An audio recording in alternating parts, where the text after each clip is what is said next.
नमस्कार महाराष्ट्र, मी निकिता पाटील आणि आपण पाहताय TV9 मराठी। या बुलेटिनच्या सुरुवातीलाच आपण राज्याच्या कानाकोपऱ्यातली घडामोड जाणून घेणार आहोत।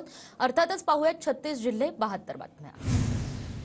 छत्रपती संभाजीनगरमध्ये आदर्श पतसंस्था आणि ठेवीदार तसंच MIMचं आंदोलन। बॅरिकेड तोडून आंदोलक विभागीय कार्यालयामध्ये शिरले।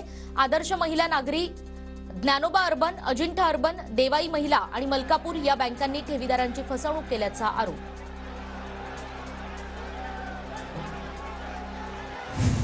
मनोज जरांगे पाटील रायगडावर दाखल। जरांगे पाटील शिवरायांच्या चरणी नतमस्तक। 5 फेब्रुवारीपासून राज्यभरात ओबीसी महाएल्गार यात्रा। मराठवाड्यातून ओबीसी महाएल्गार यात्रेला सुरुवात होणार। छगन भुजबळांचा मुंबईतील बैठकीमध्ये यात्रेला हिरवा कंदील। तर अहमदनगरमध्ये 3 फेब्रुवारीला ओबीसींचा महाएल्गार मेळावा। छगन भुजबळांसह ओबीसी नेतेही या मेळाव्याला उपस्थित राहणार। भंडाऱ्याच्या गोंडेगावमध्ये मराठा आरक्षणासंदर्भात सर्वेक्षणासाठी विद्यार्थ्यांचा वापर। शिक्षक विद्यार्थ्यांचा सर्वेक्षणासाठी वापर करत असल्याचा व्हिडिओ व्हायरल। नाशिकच्या सिन्नरमध्ये मनोज जरांगे पाटील आणि मुख्यमंत्र्यांच्या फोटोला दुग्धाभिषेक। मोठ्या प्रमाणात घोषणाबाजी, तर मराठा समाजाने मुख्यमंत्र्यांचे आभार मानले। बीडच्या परळीमध्ये मराठा समाजाची जल्लोषात मिरवणूक। मराठा आरक्षणाच्या आंदोलनाच्या यशानंतर मराठा बांधवांचा आनंदोत्सव। कोल्हापूरमध्ये कमरेला पेटते दिवे बांधून 75 मीटर हातावर चालण्याचा अनोखा विक्रम। Shrivardhan Bansode Asia Pacific book of world रेकॉर्डमध्ये चमकले। वाशिम जिल्ह्यात 2,29,000 कुटुंबांचं सर्वेक्षण पूर्ण। 700 गावांमध्ये 2,600 प्रगणकांकडून मराठा कुणबी सर्वेक्षण लवकर पूर्ण होण्याची शक्यता। पिंपरी चिंचवड शहरातील 3 लाख घरांचं सर्वेक्षण पूर्ण। सर्वेक्षणाची गती वाढवण्यासाठी आणखी 280 कर्मचाऱ्यांची नियुक्ती। येत्या 2 ते 3 दिवसात सर्वेक्षण पूर्ण होण्याची शक्यता। साताऱ्यातील मसवडमध्ये धनगर समाजाचं उपोषण। धनगड ऐवजी धनगर दुरुस्तीची शिफारस राज्य सरकारनं केंद्राकडे करण्याची आंदोलकांची मागणी। मागण्या मान्य होत नाही तोपर्यंत उपोषण सुरू ठेवण्याचा इशारा।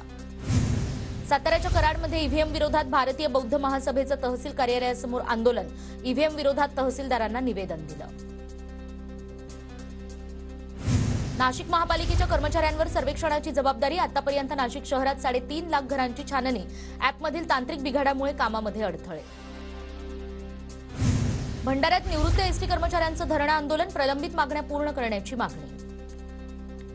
अमरावतीमध्ये ग्रामस्थांचं थेट विहिरीत उतरून आमरण उपोषण। सोनेरी गावातील सार्वजनिक विहीर बुजवण्यासाठी ग्रामस्थ आक्रमक। धुळ्यामध्ये आशा सेविकांनी पुन्हा संपाचं हत्यार उपसलं। आश्वासन देऊनही मानधनात वाढ न केल्यानं सेविका आक्रमक। वर्ध्यामध्ये आशा आणि गटप्रवर्तकांची खासदार रामदास तडस यांच्या निवासस्थानी धडक। शासकीय सेवेमध्ये सामावून घेण्याच्या मागणीसाठी 17 दिवसांपासून हे आंदोलन सुरू। रत्नागिरीमध्ये JSW कंपनी विरोधात नांदिवडे ग्रामस्थ आक्रमक। 26 जानेवारीपासून ग्रामस्थांचं उपोषण सुरू। आंदोलनकर्त्यांची प्रकृती खालावली, प्रशासनाचं मात्र दुर्लक्ष।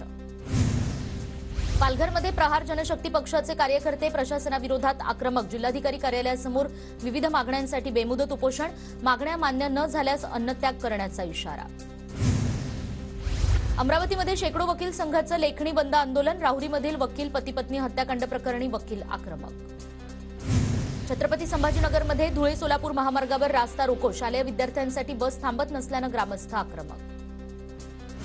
साताऱ्याच्या कराडमध्ये देशी गाई संवर्धन कायद्यासाठी शिवराष्ट्र युवक संघटनेचं आमरण उपोषण। व्याघ्र प्रकल्पाच्या धर्तीवर देशी गाईचं संवर्धन करण्याची मागणी। जळगावच्या अमळनेरमध्ये 57व्या अखिल भारतीय मराठी साहित्य संमेलनाची तयारी अंतिम टप्प्यात। 2 ते 4 फेब्रुवारी दरम्यान हे संमेलन भरणार। परभणीमध्ये भरती घोटाळ्याविरोधात आम आदमी पक्ष आक्रमक। जिल्हा कार्यालयावर आक्रोश मोर्चा काढत जोरदार निदर्शनं। भंडाऱ्याच्या मोहाडीत परमात्मा एक सेवकांची भव्य शोभायात्रा। नागरिकांपर्यंत व्यसनमुक्तीचा संदेश पोहोचवण्याचा प्रयत्न। वर्ध्याच्या कारंजा तालुक्यातील 4 गावांचं पुनर्वसन करून मोबदला देण्याची मागणी। प्रहार जनशक्ती पक्षाचं जिल्हाधिकाऱ्यांना निवेदन। नाशिकच्या गोदावरी आरती प्रस्तावित समितीला पुरोहितांचा विरोध। समितीमध्ये बाहेरच्या व्यक्ती घेणार नाही, पुरोहित संघाची भूमिका। 19 फेब्रुवारीपासून महाआरतीला सुरुवात होणार। कोपर्डी प्रकरणातील पीडित मुलीचे वडील उपसभापती नीलम गोऱ्हेंच्या भेटीला। पीडितेच्या वडिलांनी कोपर्डीच्या केस संदर्भात नीलम गोऱ्हेंना सविस्तर माहिती दिली। भंडाऱ्यात कलाकार मेळाव्याचं खासदार सुनील मेंढेंच्या हस्ते उद्घाटन, जिल्हाभरातील कलाकारांची मेळाव्याला उपस्थिती।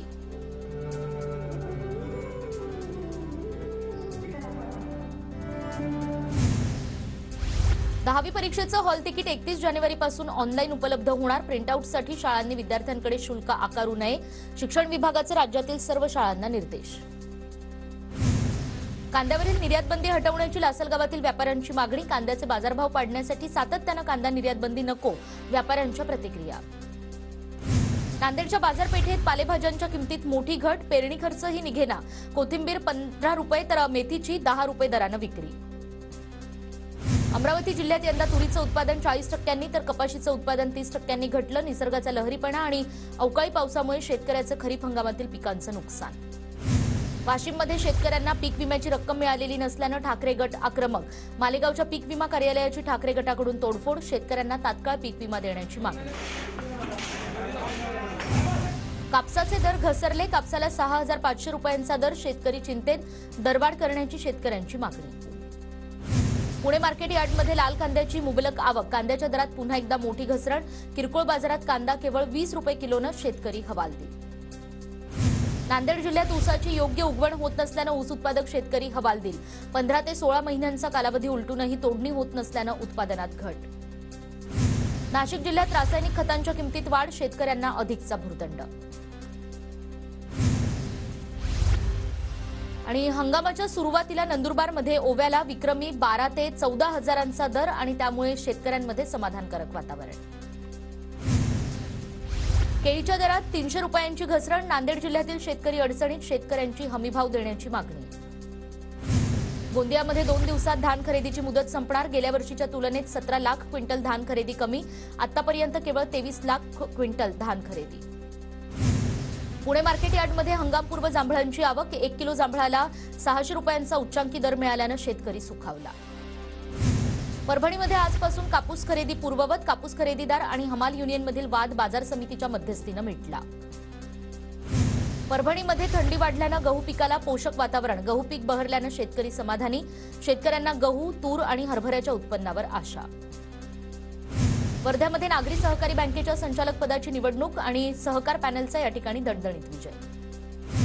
सिंधुदुर्गमध्ये गावठी आठवडा बाजार भरला, गावठी भाज्यांसह रानमेवा खरेदीसाठी नागरिकांची मोठी गर्दी, शेतकऱ्यांसह महिला वर्गाला आर्थिक सुबत्ता। अमरावती आणि बडनेरा शहराचा आज आणि उद्या 2 दिवस पाणीपुरवठा बंद राहणार, चिचखेडजवळ मुख्य जलवाहिनी फुटली, दुरुस्तीचं काम सुरू। पंढरपुरात आजपासून पाणी कपात, कमी पावसामुळे उजनी धरणात केवळ 4% पाणीसाठा, शहरात पाणी टंचाईची समस्या। समाधानकारक पावसाअभावी पुण्यातील धरणात पाणीसाठा कमी, खडकवासला, पानशेत, वरसगाव आणि टेमघर धरण यंदा पूर्ण भरलेली नाही।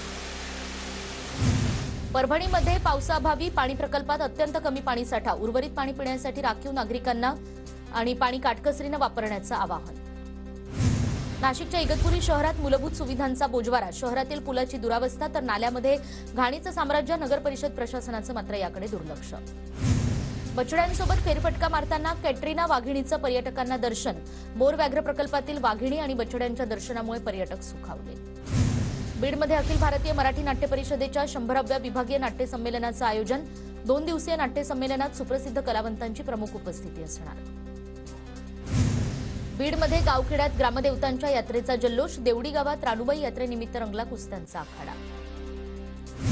पुण्याच्या सणसवाडीमधील प्रश्नमंजुषा स्पर्धेत ईश्वरी दरेकर आणि दीपक कश्यपची उत्तम कामगिरी, शिक्षणाधिकारी संध्या गायकवाड यांच्या हस्ते चषक आणि प्रमाणपत्र।